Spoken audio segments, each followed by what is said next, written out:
What's up, snobs? Shane here to give you my thoughts on Spiral from the Book of Saw.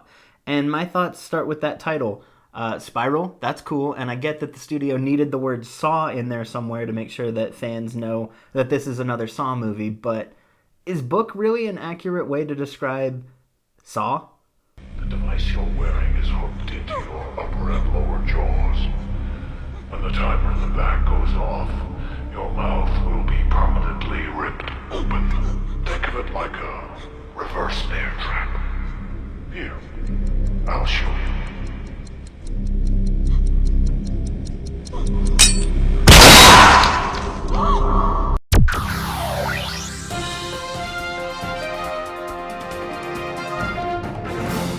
If you don't know the history of this movie, it's a really interesting one that had me excited from the very beginning. I guess Chris Rock is a big fan of the Saw movies, and he had this idea for a new Saw film, and so he pitched Lionsgate on it, and they liked it, and they bought the pitch, and made this movie Spiral. From that description, I was really excited. I wanted to see something new and fresh done. I am admittedly a fan of the Saw movies, but they're a guilty pleasure. I know that they're not good. I know that they're actually pretty bad, but there's just something inherently entertaining about a person having to decide whether or not they're going to saw their foot off. And so I was interested to see what this new angle was going to be. How do you breathe life into this franchise? Because after 8 movies, they've gotten pretty stale. I thought that the last one, Jigsaw, did some interesting stuff, and I thought it had the twist ending that kind of saved it for me. But most of them are more or less the exact same formula. And so this one was pitched as a new concept, as something fresh, and I was really excited to see if it delivered on that promise. So let's talk about what didn't work for me.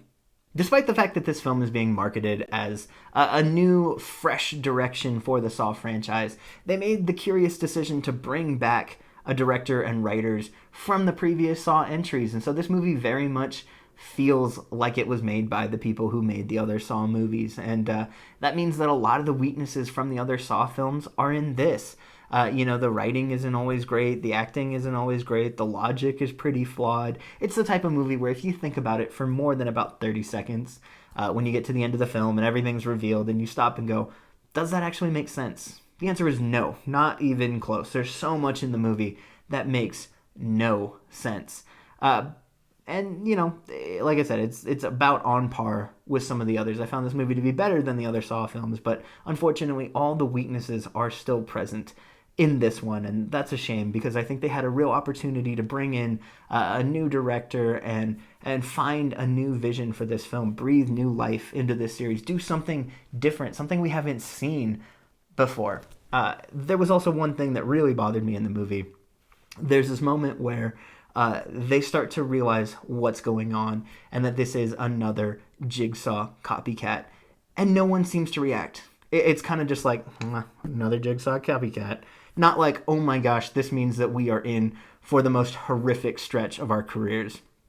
And that was a weird beat to me. That one stuck out to me in particular as a weakness of the writing and direction. That should be a huge moment where it's, oh, there's another Jigsaw on the loose, and for whatever reason they underplayed it, and I thought it was indicative of a lot of the problems in this movie where it was just a missed opportunity. While this film does have the weaknesses of the other Saw films, I thought it had some strengths that the other ones didn't. I think this is probably my favorite out of all the Saw movies because the production value was so much better. I went back and I watched Saw 7 and Jigsaw to try to remember where we were at in the franchise and where we had left things, and those movies are almost unwatchable. It hurt to look at the screen at times because of the lack of production value. It looked like it was a VOD, or straight to DVD release. It didn't look like a studio film. And so this movie, by leaps and bounds, is better looking. I thought that was an incredible improvement. And then on top of that, having Chris Rock and Samuel L. Jackson in the movie did a lot for my interest and my investment in the characters. Chris Rock is not someone that you would associate with Saw. He's not the first person that you would think of when you think of a Saw movie. Circus, Afro circus, Afro circus, Afro polka dot, Afro. But I thought he was really good in this film. I thought the fact that he was there made me care about the character in a way that I never have before in a Saw film. I like Chris Rock, and so when he shows up on screen, I care whether he lives or he dies. I care what happens to him. Same thing with Samuel L. Jackson, and so I think the movie effectively used the star power of those two to overcome some of the shortcomings of the script. The script doesn't really give you a reason to care about these characters, but the actors do, and so that was a welcomed change for me in this film. I also thought the shift of perspective worked really well in this movie. So far, all the other films have been about people on the inside, right? Someone wakes up in the trap, and now they're trying to figure out how to get out, and, we cut to the cops and everything, but that's kind of just the filler storyline, the B plot that we try to skip past to get back to those moments in the trap. And so this was kind of the first one that flipped that on its head, and the cop is the protagonist, someone outside of the traps, the detective who's trying to figure this out.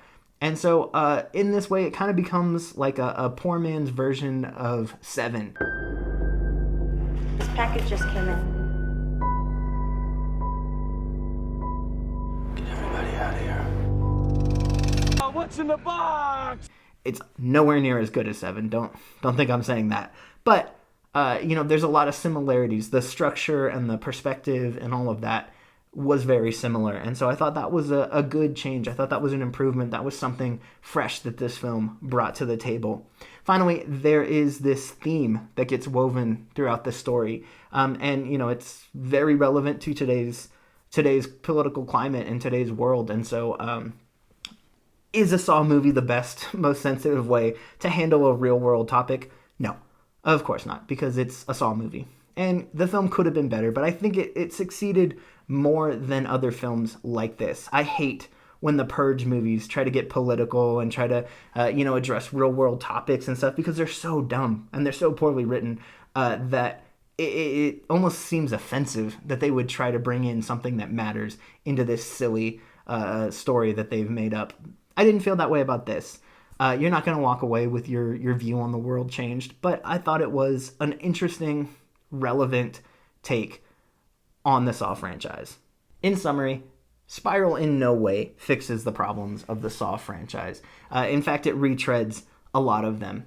However, I think it does represent a step in the right direction. I think it represents what these films could be. And so hopefully Chris Rock has kicked down this door, and that, the next time that we get another Saw movie, it's going to be in this direction instead of the one that we've already been down. I want to see them bring in, more of an auteur filmmaker, someone who's going to put his visual stamp on this movie and who's going to bring another fresh perspective. We saw Chris Rock's take on the Saw universe. Let's get more people in here who are not the same writers and the same directors who have already made 8 Saw movies. Let's see something different. I liked Spiral. I didn't think it was perfect, but it was an entertaining way to spend a couple hours, and I thought it was the best of the Saw movies. For that reason, I'm giving Spiral 3 stars out of 5. Thank you so much for watching this review. Don't forget to like and subscribe. Make sure you're checking back here often, because there's so much stuff coming out for the next couple months, and so I'm going to have a bunch of reviews of all the major blockbusters and streaming and all of that kind of stuff. So make sure you check back on this channel for more content like this. Live or die. Make your choice.